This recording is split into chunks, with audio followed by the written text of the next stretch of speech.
Hey guys, Aaron Cybertron Zang here, and I'm bringing you another battle in the Rated Battle Special VGC 14 ladder series, where I climb the online ladder and provide live commentary as they go.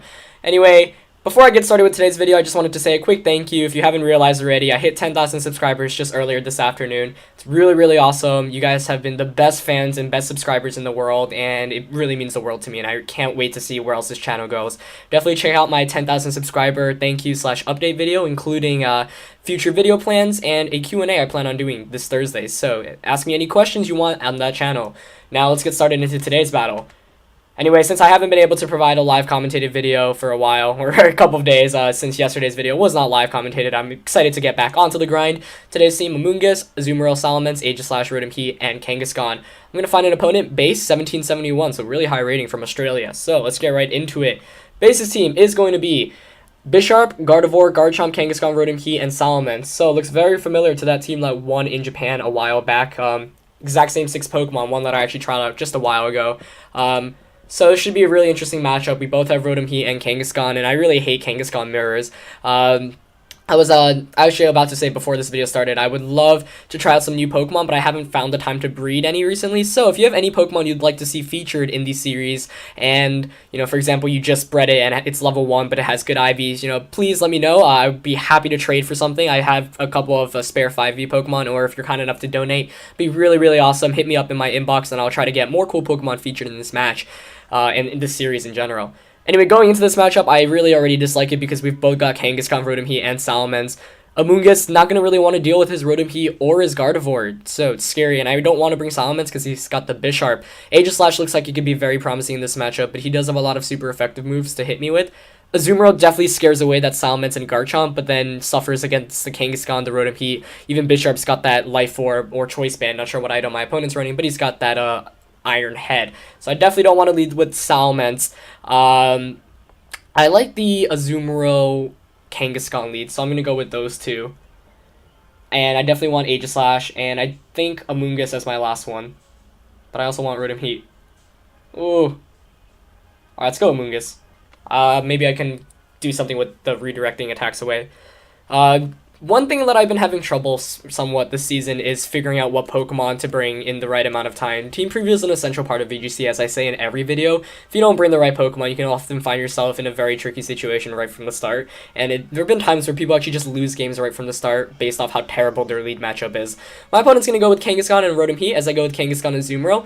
Not the best matchup, but not the worst either. I say not the best because even though I do have the super effective Aqua Jet onto that Rotom, that Rotom can both burn me, and Kangaskhan's got Fake Out, and I don't want to get my Kangaskhan burned right from the start. Also don't want to switch out into Azumarill just yet, Amoonguss just yet, because Rotom, of course, does have that super effective Overheat.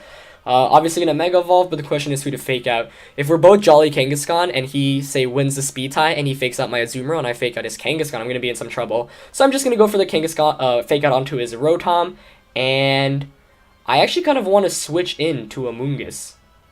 Yeah, let's go for that play.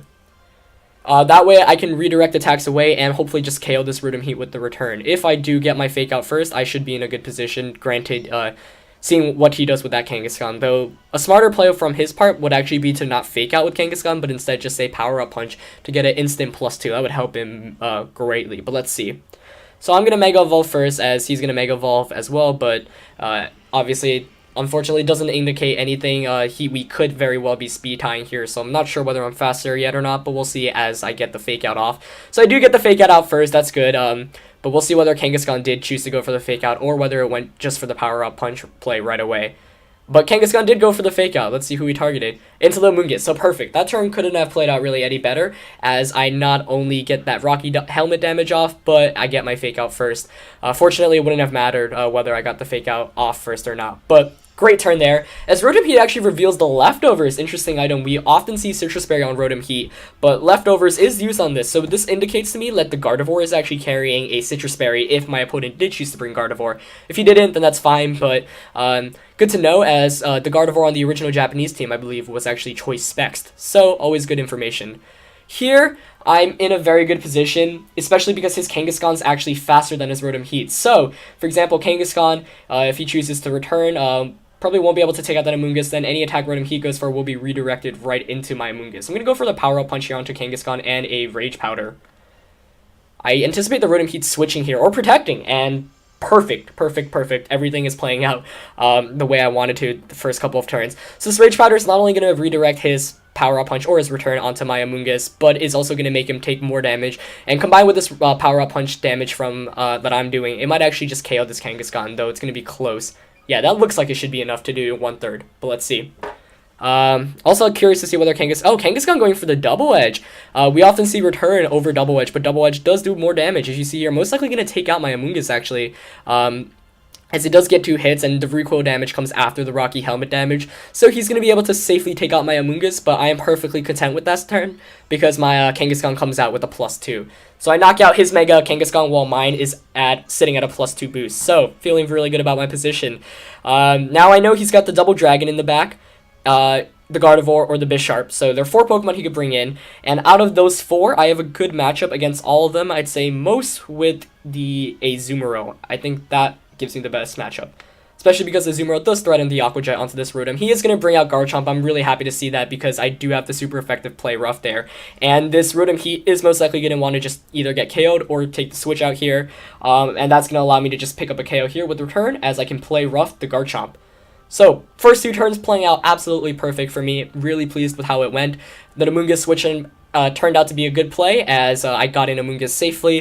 You know, sometimes you do have to bring in Amoonguss on a Rotom Heat, but it's all about proper positioning and playing well. And fortunately for me, that's what happened. So, in an excellent position now as I wait for my opponent. But Garchomp doesn't threaten Azumarill whatsoever, as Rotom Heat is going to switch out here. Let's see what he chooses to switch in, though. Oh, it's going to be that Salamence. Okay, so good switch in there, as he's going to get the Intimidate with that Puke Green color. Of course, if you guys don't know, I actually love Puke Green because I use it on my Scizor for basically forever. As Garchomp just goes for an Earthquake, should not do too much to me, and I should be able to KO that Salamence with +1 at Kangaskhan. Azumarill should do a hefty amount with Play Rough. He is going to crit my Kangaskhan, but I'm fortunately going to be able to still take that relatively well since Kangaskhan's a beast. I'm going to be able to take out this Salamence comfortably at +1, and that was probably Choice Scarf. The Salamence wouldn't help him too much in this matchup, but it's always good to just pick up KOs here. Play Rough's going to go into this Garchomp. You're going to see it's going to do a heck load of a lot, but it is going to get that rough skin, unfortunately. However, that's actually going to help me more than it hurts me because it actually activates my Citrus Berry, so that's always good. And I'm going to take a 3-2 lead. The crit on Kangaskhan actually hurt, but it should not be enough to actually help my opponent win the game. As here I can just go for another return onto Rotom and a Play Rough. However, if he KOs Kangaskhan, I might be in some trouble, but if he doesn't protect with Rotom, I should be able to win the game. I'm also thinking of just Sucker Punching the Garchomp and going for a Aqua Jet onto the Rotom. Now this is an important turn, I don't want to mess it up. If my opponent goes, Earthquake should not KO Kangaskhan, nor should Dragon Claw. It did around 100 damage, let's do some quick math, 100 damage, but that was 3/2 of what it should have done. So, not too worried there, it probably should have done only around 60 damage, 66. So, I think I can go for the return here and the Aqua Jet play, or the Play Rough play onto his Garchomp. Let's see what he does. Rotom is going to protect, though. Okay. So, as long as my Kangaskhan survives here, I should be fine, as he is going to go for another Earthquake. Even if it doesn't, I do have Aegislash in the back. That was probably his only play, but alright. Oh, but he's going to crit my Azumarill. Fortunately, still going to hang on with just a sliver of HP. So, my opponent getting 2 crits in 2 turns, but my Pokemon are EV'd in health and EV'd in much love. And you see here, both of my Pokemon doing work here, as critical hits do not bother them at all. I am able to take out that Garchomp with that Play Rough, and this game, at this point, should be over, as my Kangaskhan should be able to take out that Rotom with a return, but I do have the Aegislash in the back anyway to seal the game up for me. But, yeah, this is a really interesting game in terms of proper positioning, because I thought my opponent had a better lead than I, even though I did have the Azumarill. Rotom Heat is really scary to go up against when you have a physical attacker. So the Amoonguss switch-in definitely helped me a lot, and I should be able to take this game now. I'm going to go for a sub onto Aegislash and a return with that onto Rotom. Return should take it out at +1, but let's see, as it does a lot. And takes that on the first hit, actually, so surprising there, but Rotom obviously not that bulky in terms of defense. I'm going to take a 2-0 win there. Really nice game. Great team by my opponent, obviously a highly rated player, but relatively not much luck, and There was actually bad luck against me, but fortunately the crits don't matter too much. I'm really glad that crits are only times 1.5 now instead of times 2. Especially bitter because I lost nationals in the top 16 last year because I got crit 3 times in 4 turns. But that's Pokemon. Great change that they made to 1.5. Really happy to see that. It's actually why I ended up winning the game, even though my opponent did get 2 critical hits. And that's it for today's battle, guys. You know, always like the video if you enjoyed it. 500 likes is always the goal for daily uploads. And I'll be doing my best to continue up with that. Otherwise, I'll see you next time, guys. Peace, and thanks once again for 10,000 subscribers. You guys really, really rock. All right, see you next time.